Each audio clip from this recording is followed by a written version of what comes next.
We're going to try to keep you under wraps while you're here, but I I used to tell people about my friend Jack Traylor, and I would say, kind of he was like kind of an Okie, went west with Grapes of Wrath. His dad was an agricultural kind of guy, and I even remember meeting your mom up in Loomis. They were dirt roads. It was kind of farmy. When you were talking at the house the other day, you were talking about remembering walking behind your dad who's got a horse pulling a plow, and you were 3 years old. Tell us a little bit about what you remember about Oklahoma and the migration that some people know about and some people don't. It's most memorialized in John Steinbeck's Grapes of Wrath, but you were a part of that kind of a life in some form or fashion, and you ended up in California, but you certainly were influenced by the music of that culture. And share a little bit of your thoughts on that, Jack. Well, we weren't typical Okies. We are Okies. Okie Nation. A little town in southeastern Oklahoma called Wewoka. I don't know what caused them to come out here, but I suspect it was the depression, the lack of work. My father came out here before we did. He had a degree from Oklahoma A&M, which is now Oklahoma State, in plant pathology. He came out here and went to work for the state of California, and we came out after he came, kind of hunting for him, I think. I never did get the story exactly, but we came out and lived with my grandparents, and we came to Bakersfield in, I think, 1939 or 40, and lived in a little, like a camper trailer, about a probably 14-foot trailer. And it was me, my sister, my mother's two sisters, and grandmother and grandfather all in this trailer. And it was like a great time for a child. I don't imagine the adults were any too happy in this situation, but we would all get up at different times. My grandfather had to get up and go. Then my aunts had to get up and go because they went to school. Then my mother would get up and fix breakfast for us. Then my grandmother. Everybody couldn't get up at the same time. There just wasn't room. And my sister and I, one of the real memories I have of this place is my sister and I used to plug up the drains in the shower.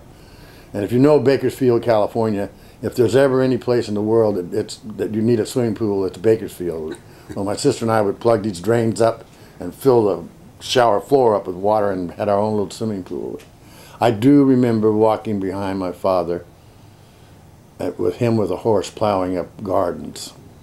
And the smell of the earth, the horse, the man, wonderful memories for a child. I think sometimes our children get lost in all the things that we have, and don't have those experiences.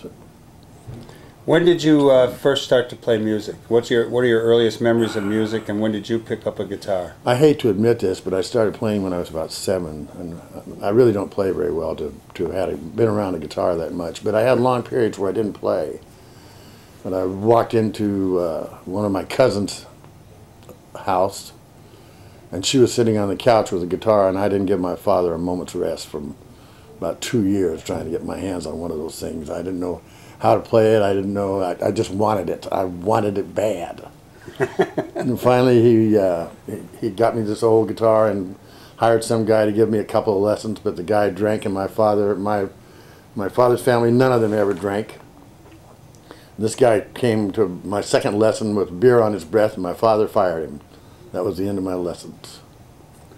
You went on to play, you wrote some songs that the Starships recorded, and you played on some albums. And off and on they've pulled you into their reunion or their concerts, and here you are in Chicago. Tell us a little bit about your time with the Starship. Well, I have a song on Sunfighter, which I think it was the second Starship album. And I have another one on Baron von Tollbooth, which was the third or fourth album. And parts of one on an album that Grace did called Manhole. But I've kept maintaining contact with Paul over all these years, and now Starship has a new album out that is more acoustic than they have been. They're traveling in a different direction.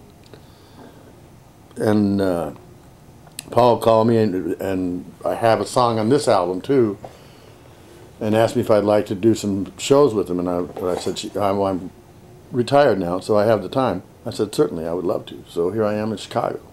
Well, you don't have that old guitar you were looking at, but you have my old guitar, which is a Guild. I know you left your Martin at home so that the airlines wouldn't mess it up. But how about you pick that up and play one of my favorite tunes, or anything you want to play, Jack. This is Michael James. I'm here on a special edition of Live from the Heartland. I'm with my buddy Jack Traylor, and his voice, I've remembered it well from when I first heard it in '62, and it's still a standard by which I judge other people. So take that, brother. No, thank you, Mike.